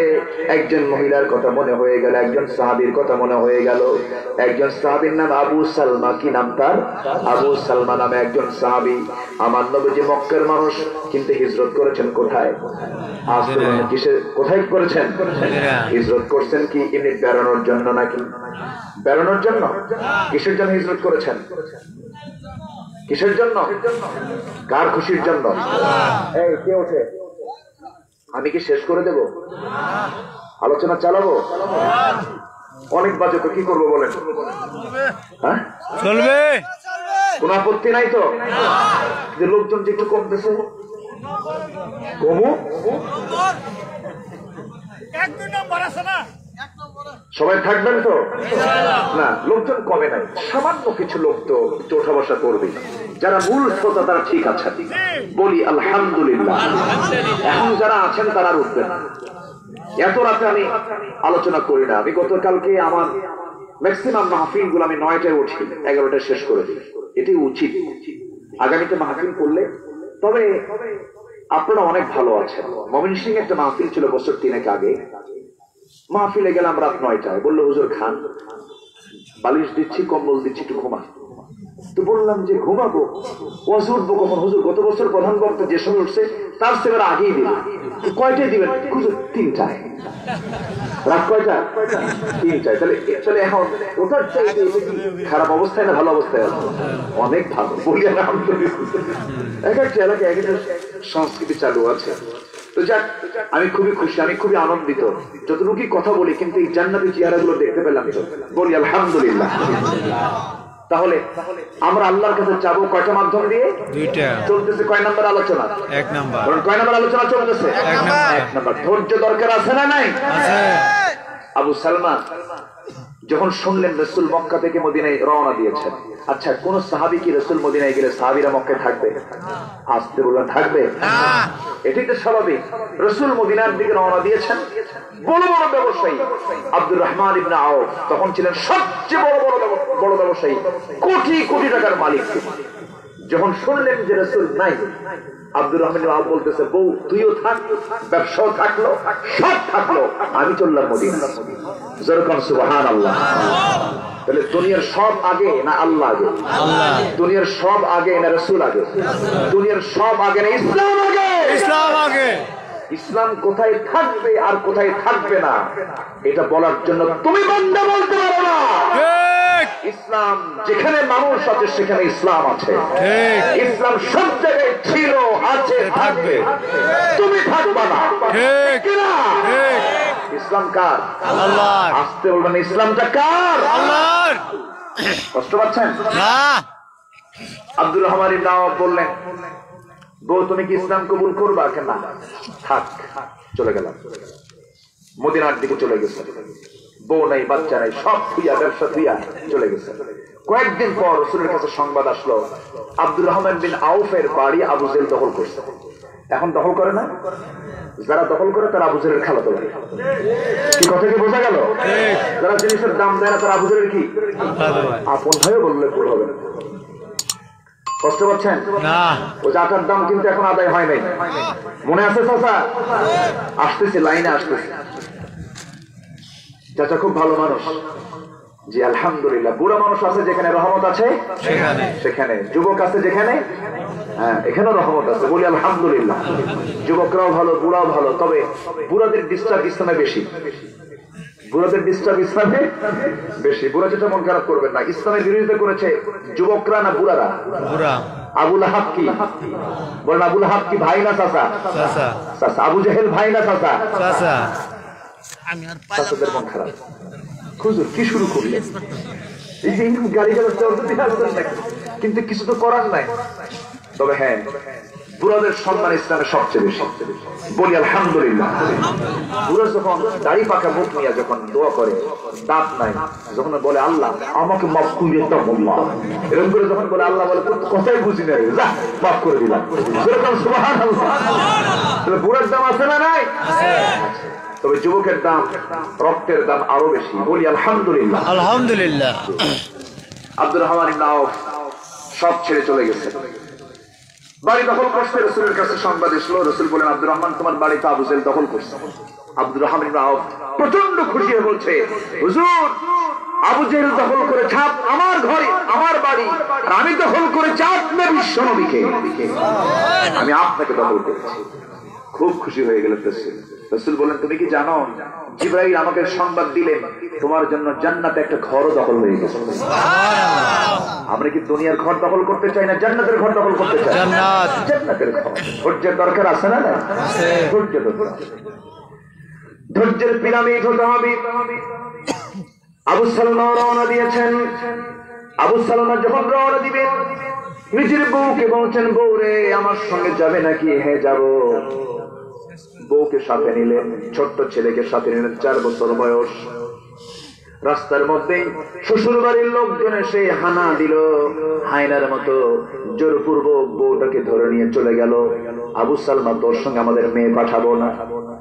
কিছুক্ষণ পর নিজের ভাইয়েরা আসলো, নিজের ছোট্ট ছেলের সন্তানকে জোরপূর্বক নিয়ে চলে গেল, না আমাদের বংশের সন্তানকে তোর সঙ্গে পাঠাবো না। ছেলেকে জোর করে ভাইরা নিয়ে গেল, বউকে জোর করে শ্বশুর বাড়ির লোকেরা নিয়ে গেল। আবু সালমা মুস্কি মুস্কি হাসি মেরে বলেন, ও আমার শ্বশুর বাড়ির লোকেরা, ও আমার আপন ভাইরা, জেনে রেখে দিও তোমরা আমার সমস্ত কিছু নিতে পারো, কিন্তু আমি ঈমান হারা হতে পারি না। আমি থাকলাম না, আমি চললাম মদিনার দিকে। মদিনার দিকে রওনা করলেন আবু সালমা। উম্মে সালমাকে জোরপূর্বক ধরে নিয়ে আসা হয়েছে। স্বামী স্ত্রীর মধ্যে দারুণ সম্পর্ক ছিল, তাদের ভিতরে খুব গভীর সম্পর্ক ছিল। উম্মে সালমা একদিন বলছেন, আমার স্বামী একটা কথা বলবো আপনাকে। কি কথা বলো? আপনি আমাকে কেমন ভালোবাসেন? খুব ভালোবাসি। দেখি একটা প্রশ্ন করি। কি প্রশ্ন? বলো। আমার উম্মে সালমা বলো। আমার স্বামী আল্লাহ কি করবেন জানি না, আপনার আগে আমি যদি দুনিয়া থেকে বিদায় হয়ে যায়, আপনি আমার স্বামী আমার মৃত্যুর পর আপনি কি দ্বিতীয় কোনো বিবাহ করবেন নাকি? এমন জাতীয় প্রশ্ন এখনো কিছু চাষিরা করে কিনা বলেন, ও চাষা করে না? এরকম যদি হয় তাহলে আপনি কি বিয়ে করবেন নাকি? আবু সালামা মুসকি মুসকি হাসি মেরে বলছে, আমার স্ত্রী তোমার মনে মনে কি চাও, তোমার মনের আকুতিটা কি তুমি বলো। তিনি বলছেন, উম্মে সালমা বলছেন, আমার স্বামী আমি আপনাকে দারুণ ভালোবাসি, আমার মন চায় আমার যদি আগে মৃত্যু হয়ে যায় আমার জায়গা অন্য কোনো মহিলা যেন না আসে। এটা কিন্তু মেয়েদের একটা নেচার, মেয়েদের একটা কি, তারা সব ভাগ দিতে চায়, স্বামীর ভাগ এলাকায় মনে দিতে চায় নাকি? দিতে চায়। এই ক্ষেত্রে তারা আপোষহীন, এই ক্ষেত্রে তারা কি আপোষহীন। বউ মারা যাচ্ছে, স্বামীকে ডাক দিয়ে বলতেছে, আচ্ছা স্বামী আমি যদি মরে যাই, মরে যাওয়ার কতদিন পর তুমি বিয়ে করবা, কিন্তু তোর কবরের মাটি না শুকান পর্যন্ত আমি বিয়ে করবো না। ভাইকে ডাক দিয়ে বলছে, শোন ভাই, আমি মরে যাওয়ার পর তুই প্রত্যেক দিন এক বালতি পানি কবরে ঢেলে আসবি। কি কথা কি বুঝতেছ? এটা মেয়েদের নেচার, এটা মেয়েরা এটা করে থাকে। উম্মে সালামার এই কথা শুনে আবু সালমা বলেন, যাও আমার বউ, যখন তুমি আমাকে ভালোই বাসো, যাও সিদ্ধান্ত নিলাম এরকম যদি হয় তুমি আমার আগে মরে গেছো, আমি বউ হারা হয়ে গেছে, জীবনের বিয়ে করবো না, যাবো। বউটাকে খুশি করলে। কিন্তু আবু সালমা বলছেন, আমার স্ত্রী তোমার মন মানসিকতা যেমন আমি আমার মন মানসিকতা এটা আমি আনতে চাই না। সম্পূর্ণ উল্টা যদি হয়ে যায়, আমার মৃত্যুর পূর্বে, তোমার মৃত্যুর পূর্বে যদি আমার মৃত্যুটা হয়ে যায়, তুমি যদি বিধবা হয়ে যাও, আমি আবু সালমা যদি আগেই দুনিয়া থেকে বিদায় হয়ে যাই, তুমি তো বিধবা হয়ে যাবে।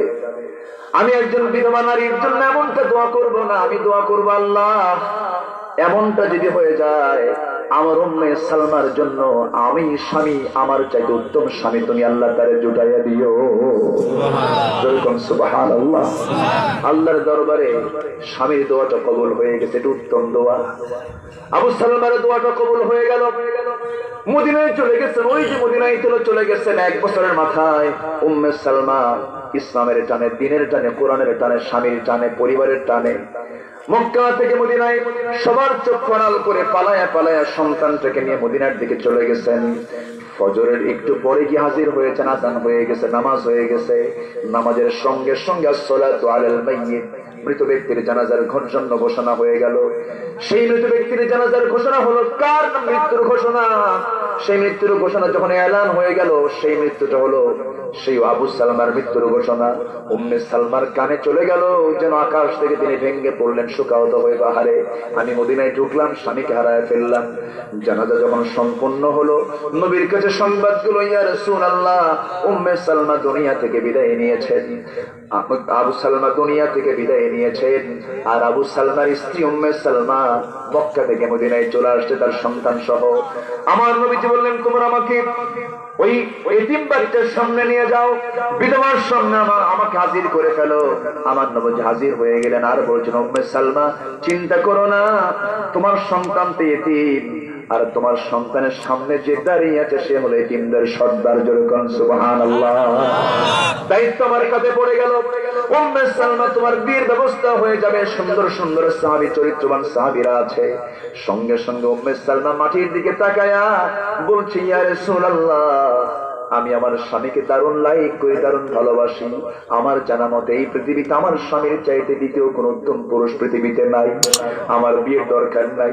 আমার নবীজি মাথা নিচু করে থাকলেন, কিন্তু আবু সালমার দোয়া কবুল করেছেন কে? আসতে বলবেন না কে? ফরজের পুরস্কার আছে না নাই? আছে। সঙ্গে সঙ্গে আল্লাহর পক্ষ থেকে ওহী নাযিল হয়ে গেল, হে রাসূল এই উম্মে সালমার জন্য পৃথিবীতে আর দ্বিতীয় কোনো মানুষ আল্লাহ সিলেক্ট করেন নাই, আপনার জন্য উম্মে সালমাকে বিয়ে করে আল্লাহ তাআলা অর্ডার দিয়েছেন। যেরকম সুবহানাল্লাহ। ফরজের পুরস্কারও আছে না নাই? আসতে বলবেন না আছে না নাই? আছে। আমার ভাইরা, ওইদিকে আব্দুর রহমান ইবনে আওফ রাদিয়াল্লাহু তাআলা আনহু মক্কা ছেড়ে মদিনায় চলে এসেছেন। বউ ছাড়া তিনি মদিনায় চলে এসেছেন। বউ নাই, পরিবার নাই, কেউ নাই, ঘর নাই, বাড়ি নাই। রাসূল একদিন বলছেন, আব্দুর রহমান কি পরিমাণ ধৈর্য তুমি পরিচয় দিলা ইসলামের জন্য, কোরআনের জন্য। আব্দুর রহমান তোমার তো কিচ্ছু নেই, তোমার কি মন খারাপ হয় না? হুজুর না, আমি এতে অনেক ভালো আছি। কিন্তু আমার নবীজি কেঁদে ফেললেন। একজন আনসার সাহাবীকে ডাক দিলেন। আনসার সাহাবীকে ডাক দিয়ে বলছেন, আনসার সাহাবী আমার এই আব্দুর রহমান ইবনে আওফের জন্য দেখো তো কিছু করা যায় নাকি। সঙ্গে সঙ্গে ওই আনসারী সাহাবী বললেন, ইয়া রাসূলুল্লাহ, ঠিক আছে, আমি দায়িত্ব নিলাম।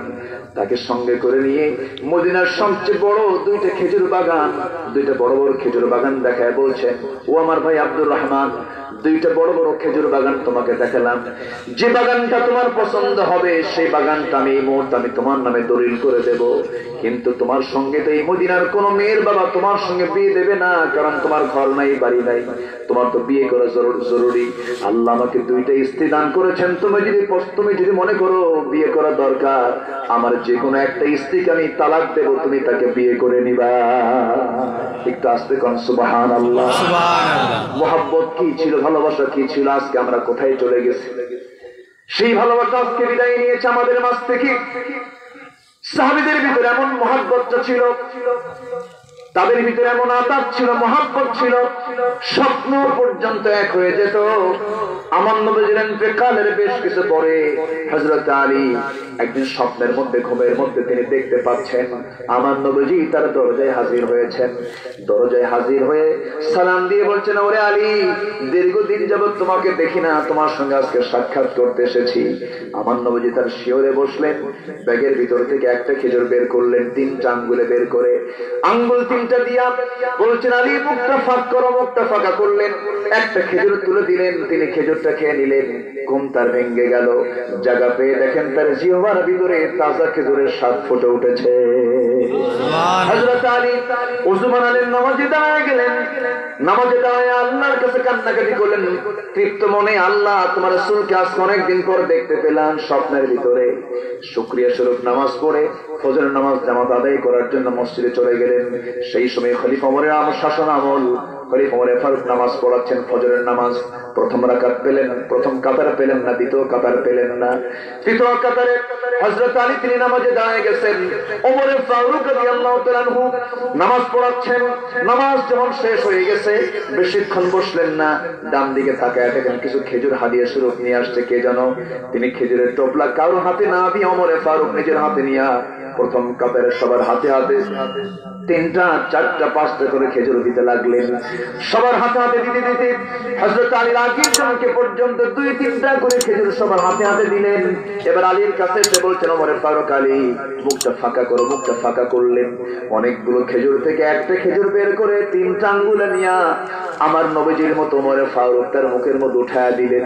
হযরত আলী বলছেন, ওমর আরো তো খেজুর ছিল, আমাকে তুমি একটা খেজুর তো মুখে তুলে দিলা কেন, আমাকে একটা দিলা কেন? হযরত ওমর ফারুক বলছেন, আলী রে, গত রাত্রে রাসূল যদি তোমাকে একটার বেশি 2টা খেজুর দিতেন, আমি তোমাকে 2টা খেজুরই খাওয়াইয়া দিতাম। সুবহানাল্লাহ। স্বপ্ন পর্যন্ত এক ছিল তাদের, বিজয় কেন আসবে না? সেই মুসলমান তাদের হারানো ঐতিহ্য আজকে হারিয়ে ফেলেছে, সেই সম্মান সেই মর্যাদা আজকে আমরা হারিয়ে ফেলেছি।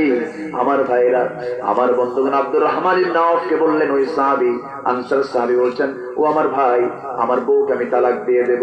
এবার আব্দুর রহমান ইবনে আওফ বলছেন, ভাই রে, বউ তালাক দেওয়া লাগবে না, খেজুর বাগান আমার নামে দলিল করে দেওয়া লাগবে না, আমার জন্য দোয়া করো, আল্লাহ যেন আমাকে একটা বরকত দিয়ে দেন। তুমি শুধু আমাকে একটা ব্যবসার বাজার দেখায় দাও। ব্যবসার বাজার তাকে দেখায় দেওয়া হলো, সামান্য কিছু ক্যাশ তার হাতে দেওয়া হলো।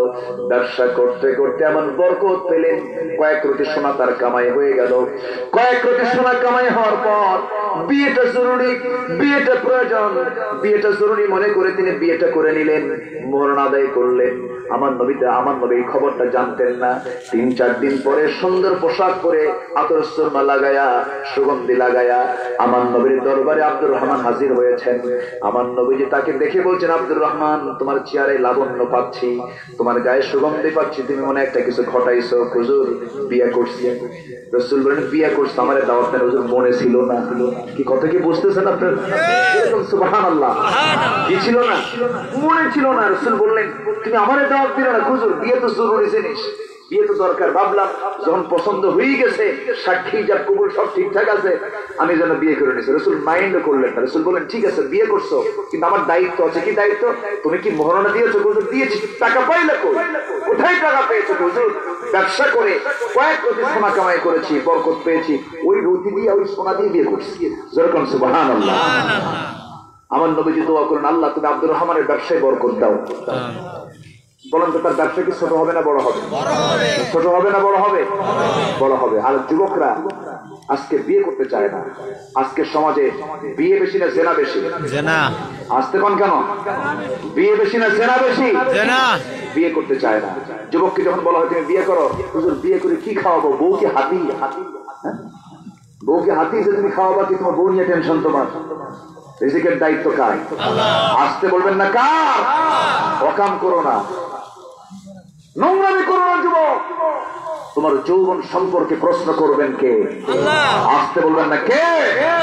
আল্লাহ প্রশ্ন করবেন। অতএব তুমি যদি আল্লাহর আরশের ছায়ার নিচে থাকতে চাও, আল্লাহ পাক ওই যুবককে আরশের ছায়ার নিচে স্থান দিবেন যে যুবক বলবে আমি একমাত্র ভয় করি কাকে? তাকে প্রেমের প্রস্তাব দেবে, সে বলবে আমি কাকে ভয় করি? আল্লাহকে ভয় করি। যুবক তোমার টাইম হয়ে গেলে তোমার বাপকে বলবা আব্বা বিয়ে করো। আব্বা কি করো? বিয়ে করো। কি মন খারাপ করতেছেন নাকি আপনার? এই ওঠে কেন? আসেন দোয়া করি নাকি? আর সম্ভব না। হ্যাঁ কইন আর কইন। খুব সুন্দর ভাষা। এই এলাকার ভাষার মধ্যে একটা মজা আছে বুঝলেন। আপনার মধ্যে তোবাই দিয়ে টান না, মধ্যে মন ফাসিল সহ টানবেন। খুব লম্বা একটা টান দিতে পারেন আপনারা। বলি আলহামদুলিল্লাহ। অনেক সুন্দর টান আপনারা কথা বলেন। আলহামদুলিল্লাহ। একটু ভালো হতো একটু আগে ভাগে যদি আমাকে উঠায় দিতেন। আসলে শেষ সময় উঠলে শেষ ক্লাসটা খুব কষ্টের হয়, ছাত্ররাও বিরক্ত হয়, শিক্ষকের কাজ সারা হয়ে যায়। আমি আপনাদেরকে কষ্ট দিচ্ছি, একটু বসুন, এই আয়াতটা অন্তত শেষ করি। আর উঠবেন কেউ নতুন করে? আমরা থাকবো। জোরে বলি ইনশাআল্লাহ। জোরে বলি ইনশাআল্লাহ।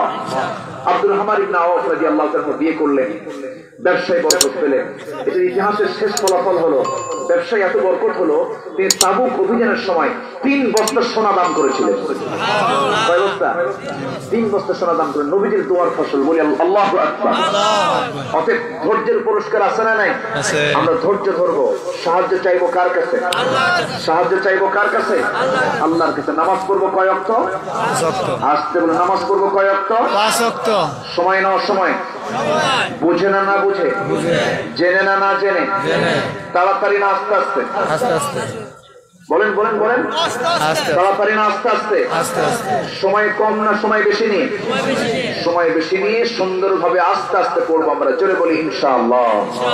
কারা কারা একটু হাত তুলে দেখেন। 5 ওয়াক্ত নামাজ কারা কারা পড়বে? জোরে বলি ইয়া আল্লাহ। আরো জোরে বলি ইয়া আল্লাহ। আমাদেরকে 5 ওয়াক্ত সালাত আদায় করার তৌফিক তুমি আল্লাহ দিয়া দাও। জোরে বলি আমিন। আরো জোরে আমিন। হাত নামান। কিয়ামতের ময়দানে হাসরে আমাদের প্রথম প্রশ্ন কি হবে? বলেন কি নিয়া? নামাজ নিয়ে। তবে হ্যাঁ, কবরেও প্রশ্ন হবে। কবরে প্রশ্ন হবে কয়টা? বলেন তো কয়টা? 3টা। তোমার রবকে? আরো জোরে। তোমার রবকে? তোমার দিন কি? ইসলাম। তোমার নবীকে? মুহাম্মদ সাল্লাল্লাহু আলাইহি ওয়াসাল্লাম। তবে এই 3টে প্রশ্নের জবাবও দিতে হবে না যারা 5 শ্রেণীর মধ্যে পড়বে। কয় শ্রেণীর মধ্যে পড়বে? 5 শ্রেণী। তাদেরকে আল্লাহ পাক কোনো কবরে প্রশ্ন করবেন না, কোনো আযাবও দিবেন না। শুনবেন শুনবেন। এই বছর না সামনে বছর? এই বছর এখন এখন সবই শুনবেন। দেখা যাক। জোরে বলি ইনশাআল্লাহ। জি ভালো আলহামদুলিল্লাহ। কবরে প্রশ্ন হবে না কার জানেন? যে শহীদ কি হয়েছে? আল্লাহ পাক সেখানে আয়াতে বলছে। আল্লাহ রাব্বুল আলামিন বলেন তোমরা আমার কাছে সাহায্য চাও সবরের মধ্য দিয়া, সালাতের মধ্য দিয়া। আর নাম্বার 2 যেই জায়গায় আল্লাহ রাব্বুল আলামিন বলেছেন 154 নম্বর আয়াতে বলেছেন ওয়ালা তাকুলু লিমান ইউকতালু ফি সাবিলিল্লাহি আমওয়াত বাল আহইয়াউ ওয়ালাকিন লা তাশউরুন। জোরে বলুন আল্লাহু আকবার। আল্লাহু আকবার। তোমরা কখনো আল্লাহর পথে যারা মৃত্যুবরণ করে, নিহত হয়ে যায়, তাদেরকে তোমরা মৃত্যু বলো না। তারা তো জীবিত, কিন্তু তোমরা বুঝো না। জীবিত বলেছেন, আসতে বলবেন না কে বলেছেন? আল্লাহ বলেছেন তাদেরকে তোমরা মৃত্যু বলো না, তারা মূলত জীবিত। তাদেরকে মৃত্যু বললে তোমাদের এটা ভুল হয়ে যাবে। তারা তো মূলত জীবিত। আল্লাহর কাছে তারা জীবিতই প্রমাণ। তাদেরকে কোনো প্রশ্ন করা হবে না। আমার বন্ধুগণ, শহীদের দাম সবচেয়ে বেশি আল্লাহর দরবারে। কারণ কিয়ামতের দিন ওই সমস্ত এই যে সাঙ্গা শুরু হয়েছে। বান্দাগুলো যারা রক্তাক্ত হয়ে দুনিয়া থেকে বিদায় কই নিয়েছে, দিছি আমি? ওই সমস্ত বান্দাগুলো হাসরের ময়দানে আল্লাহর সামনে রক্তাক্ত হয়ে উঠবে। নাক কাটা, কান কাটা, চোখ তোলা, এই সমস্ত অবস্থায় যখন আল্লাহর সামনে হাজির হয়ে যাবে, আল্লাহ বলবেন, ও বান্দা ফিমা জুদি আনফুক ওয়া উযুনুক, তোর নাক কেন কাটা, কান কেন কাটা? সেই সময় সেই বান্দা বলবে, আল্লাহ তোমার জন্য, তোমার দ্বীনের জন্য, তোমার নবীর জন্য, তোমার ইসলামের জন্য কাফেররা আমার নাক কেটে নিয়েছে, কান কেটে নিয়েছে। আল্লাহ বলবেন, ও বান্দা সত্যি সত্যি আজকে তুই শহীদের সাক্ষ্য দান করেছিস, আজকে কোনো প্রশ্ন নাই, তোকে আমি আল্লাহ জান্নাত দিয়ে দিলাম। সুবহানাল্লাহ। শহীদের কোনো হিসাব নাই আজকে, শহীদের কোনো হিসাব নাই শহীদের কোনো প্রশ্ন নাই। জান্নাতের রাজপথ হলো শাহাদাত। জান্নাতের রাজপথ কি? শাহাদাত। আমার ভাইয়েরা, জান্নাত তো মামুর বাড়ির আবদার নয়। জান্নাত এমনি এমনি পাওয়া যাবে না। জান্নাতের জন্য ধৈর্য দরকার, জান্নাতের জন্য নামাজ দরকার, জান্নাতের জন্য জিহাদ দরকার, জান্নাতের জন্য হিজরত দরকার। কার কথা? আল্লাহ। আসতে বলবেন না, কার কথা? আল্লাহর কথা। আমার ভাইয়েরা, আমার বন্ধুগণ, আল্লাহ রাব্বুল আলামিন বলছেন, ও বান্দা আমার পথে যারা মৃত্যুবরণ করেছে তাদেরকে তোমরা মৃত্যু বলো না, তারা তো জীবিত, তোমরা তা বোঝো না। আর আমি তোমাদেরকে পরীক্ষা করব, ধৈর্য ধরতে হবে তোমাদেরকে 5টা বিষয় দিয়া। কয়টা বিষয় দিয়া বলেন? 5টা বিষয় দিয়া। وَلَنَبْلُوَنَّكُمْ بِشَيْءٍ مِّنَ الْخَوْفِ وَالْجُوعِ وَنَقْصٍ مِّنَ الْأَمْوَالِ وَالْأَنفُسِ وَالثَّمَرَاتِ وَبَشِّرِ الصَّابِرِينَ। জোরে বলুন আল্লাহু আকবার। আল্লাহু এক আকবার। নম্বরে পরীক্ষা হবে কি দিয়া? ভয় দিয়া। কি দিয়া? ভয় দিয়া, ক্ষুধা দিয়ে, সম্পদের ক্ষয়ক্ষতির দ্বারা, জীবনের দ্বারা, শস্যদের ক্ষয়ক্ষতির দ্বারা পরীক্ষা করব। হে রাসূল, আপনি তাদেরকে সংবাদ দিন যারা ধৈর্যের পরিচয় দেয়। জোরে কোন সুবহানাল্লাহ। বেটা হয়ে হয়ে বারবার মারা যায়, মন খারাপ করা যাবে নাকি? আস্তে মন খারাপ করা যাবে নাকি? বেটা বারবার হয়ে হয়ে মারা গেছে আমার নবী মুহাম্মদ সাল্লাল্লাহু আলাইহি ওয়াসাল্লামের কোন ছেলে সন্তান তার জীবিত ছিল নাকি? ছিল না। সন্তান হয়, সন্তান দেন কে? আবার মৃত্যু দান করেন কে? দোষ কার? আল্লাহ। আল্লাহর দোষ নাই। দোষ আল্লাহ না? না না, সব দোষ আল্লাহর দিয়ে দিলাম। ফয়সালা কার? আল্লাহর। আসতে বলবেন না, ফয়সালা কার? আল্লাহর। যখন কোন বিপদ চলে আসবে সেই সময় আমরা বলবো, আল্লাযীনা ইযা আসাবাতহুম মুসিবাতুন ক্বালু ইন্না লিল্লাহি ওয়া ইন্না ইলাইহি রাজিউন। জোরে বলুন আল্লাহু আকবার। আমার আলোচনা কি বুঝতে পারছেন আপনারা? আমি তো ভাবতেছি আল্লাহ আমি যেন কোনো মানে কষ্ট দিচ্ছি কিনা আপনাদের।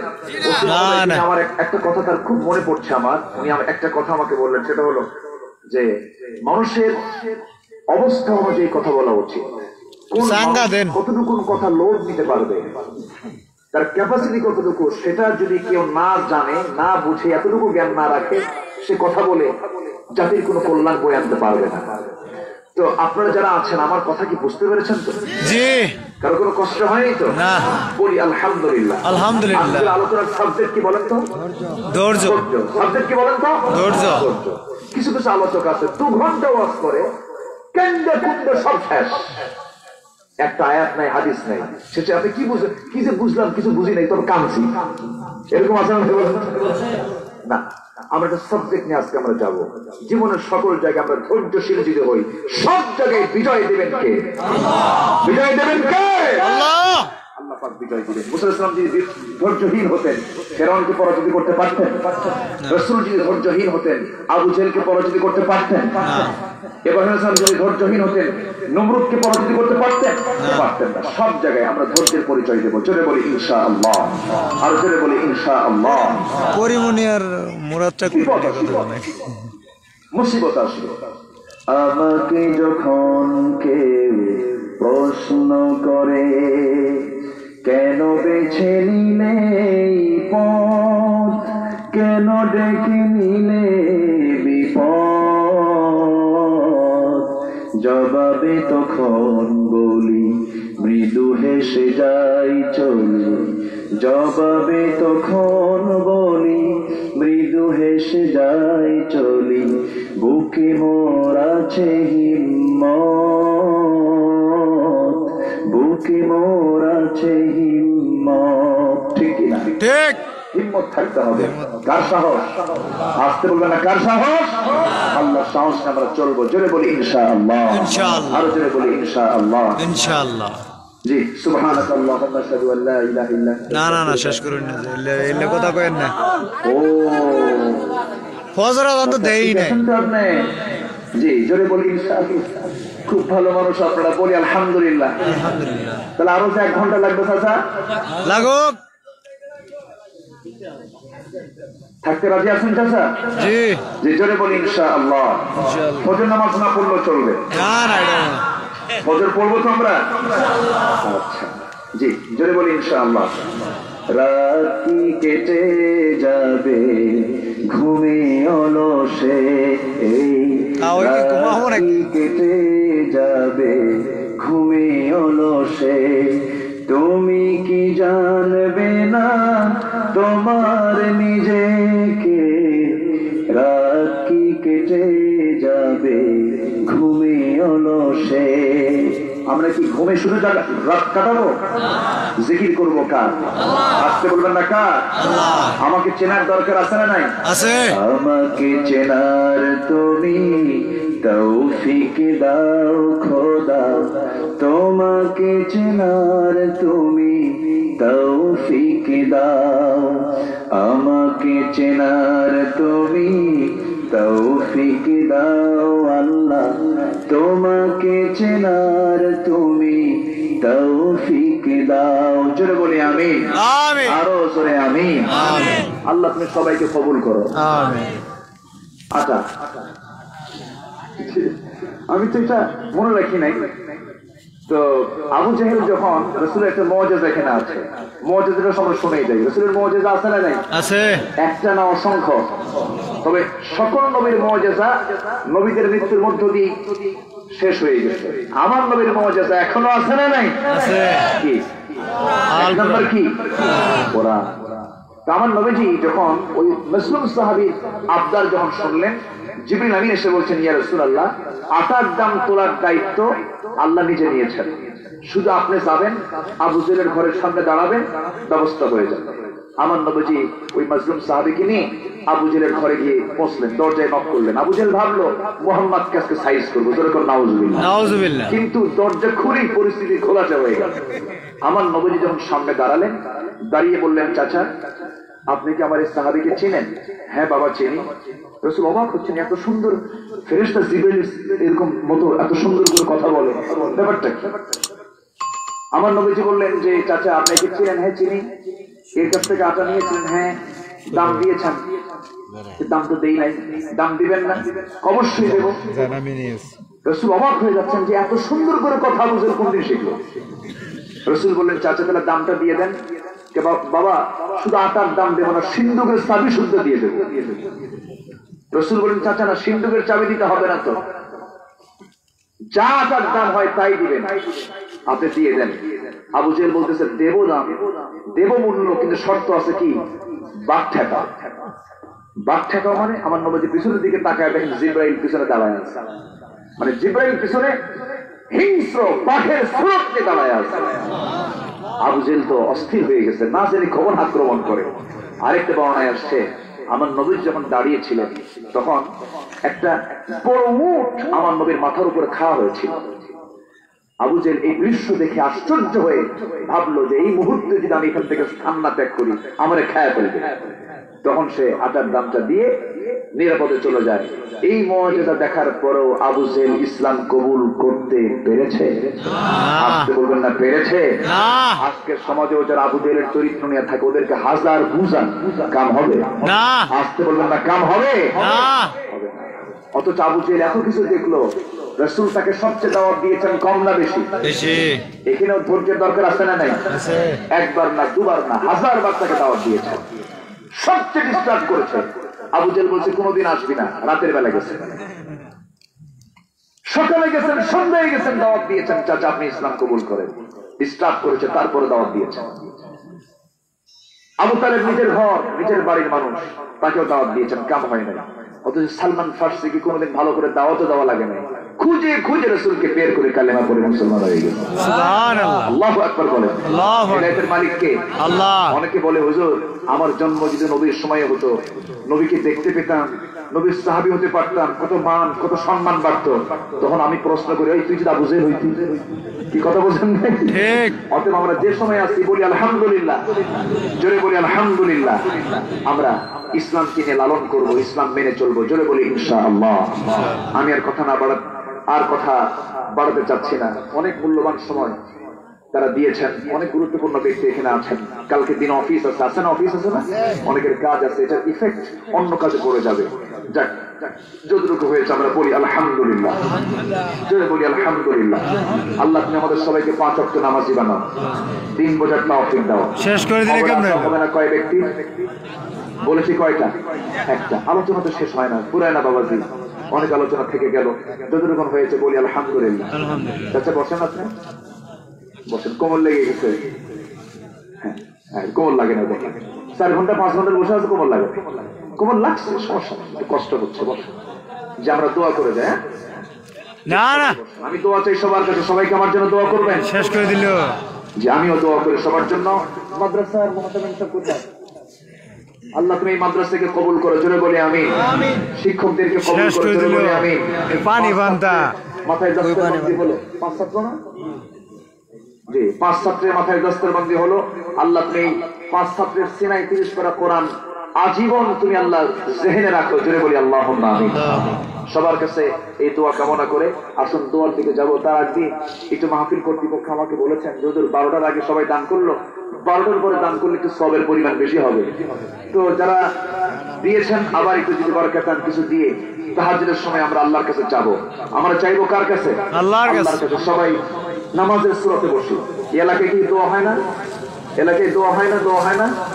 তো দোয়া করি আমরা। দোয়া না করে যাচ্ছেন কেন? আমরা আল্লাহর কাছে আপনার যানবাহন, আপনার গাড়ি, আপনার যানবাহন, আপনার নিরাপত্তা সব কে দিবেন? আল্লাহ দিবেন। আমরা দোয়া করি। সবাই বসুন। সুবহানাকা আল্লাহুম্মা আশহাদু আল লা ইলাহা ইল্লা আনতা আস্তাগফিরুকা ওয়া আতুবু ইলাইক। চিৎকার মেরে বলি ইয়া আল্লাহ, ইয়া আল্লাহ, আমার জীবনে সাগীরা কবীরা ছোট বড় সব গুনাহ তুমি আল্লাহ মাফ করে দাও, মাফ করে দাও।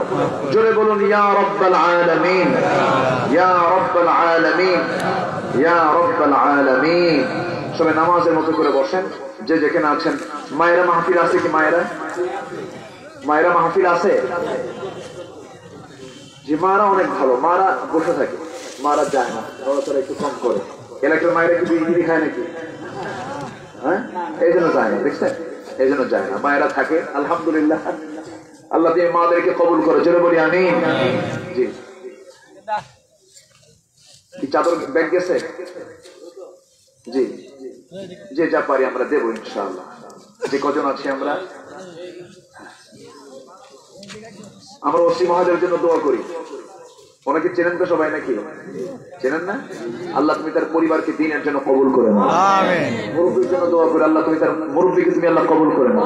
আমিন। হ্যাঁ, তাহলে তো একটা কবিতা শোনা দরকার। কি মনে করেন আপনারা? উনি একজন ভালো কবি, তো তার কবিতা যদি না শুনি। রাসূলের সাহাবী একজন ছিলেন কবি হাসান বিন সাবিত রাদিয়াল্লাহু তাআলা আনহু। রাসূল দেখলেই বলতেন কি আজকে কবিতা শোনা।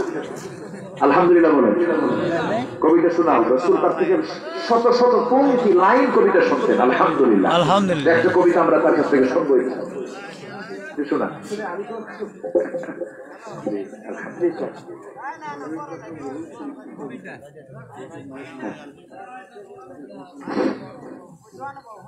আউযু বিল্লাহি মিনাশ শাইতানির রাজিম। বিসমিল্লাহির রহমানির রহিম। সম্মানিত জায়গাবাসী, আজকে আমাদের মাঝে যে মূল্যবান কোরআন ও হাদিসের আলোকে আমাদের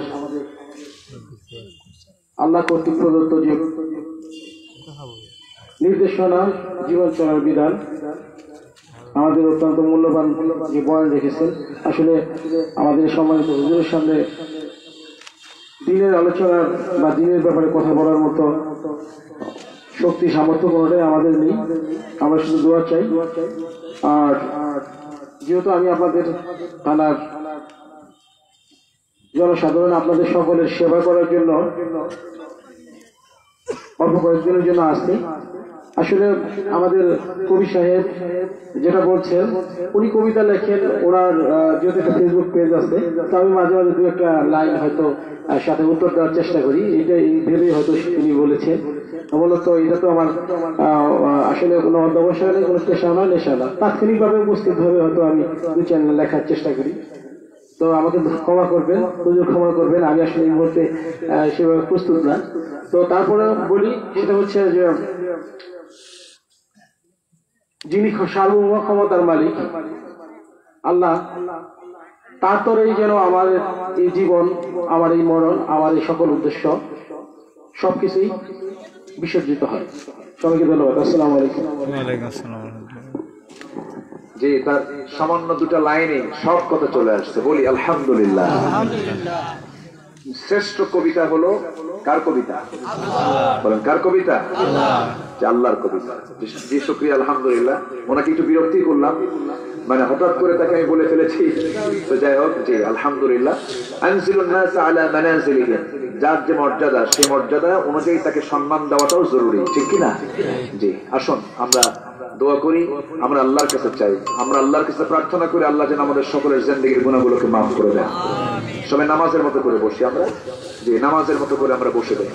দোয়া মুহতামিম সাহেব কোথায়? যে আপনি দোয়া করেন, আপনি দোয়া করে দেন। দেখেন কি ফতুয়া শুরু হয়ে গেছে। উনি মানে রাজি হবেন, বলতেছে মুসাফিরের দোয়া কবুল হয়, আপনি দোয়া করেন।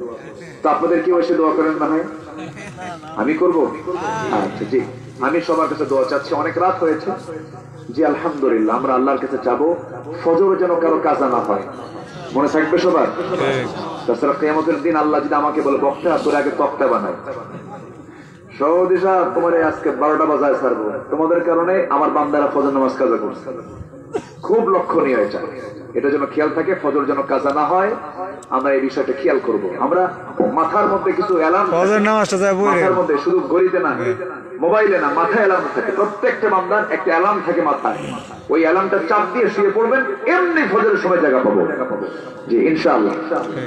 আসুন আমরা আল্লাহর কাছে যাবো, আল্লাহর কাছে প্রার্থনা করবো। আল্লাহুম্মা আমিন।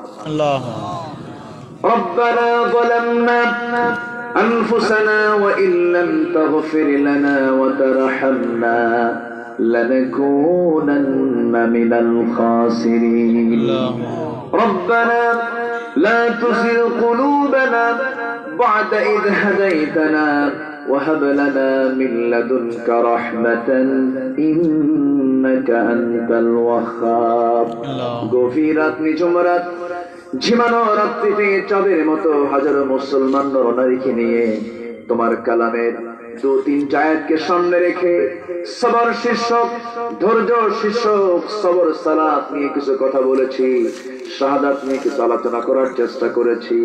গুনার বোঝা মাথায় নিয়ে দুটো হাত ভিক্ষুকের মতো পেতে আছি। আল্লাহ আমরা ভিখারি, তোমার কাছে মাফ চাই। আল্লাহ মেহেরবানি করে আমাদের জীবনের সমস্ত পাপকে তুমি আল্লাহ মাফ করে দাও। জনম দুঃখিনী মা, জনম দুঃখী বাপ জান্নাতে চলে গেলেন, জিন্দেগীর গুনাহগুলো মাফ করো, কবরগুলোকে জান্নাতের টুকরা বানায়া দাও। অনেক আলোচনা শেষ করে বাড়ি ফিরে যাব। বাড়িতে ফিরে গিয়ে সব দেখবো, মেয়ে দেখবো, ছেলে দেখবো, বউ দেখবো, সন্তানেদের দেখবো, কিন্তু মার সেই মায়া মাখা মুখ দেখতে পাবো না রে। যেই মার দিকে তাকালেই সগীরা গুনাহ মাফ হয়ে যায়, যেই বাবার দিকে তাকালে কলিজা ঠান্ডা হয়ে যায়, সে আব্বা আম্মা যারা চলে গেল, জিন্দেগীর গুনাহগুলো মাফ করো, কবরগুলোকে তুমি আল্লাহ জান্নাতের বাগিচা বানায়া দাও। আল্লাহ তাআলা আব্বা আম্মার জন্য কি দোয়া করতে হয় তাও তুমি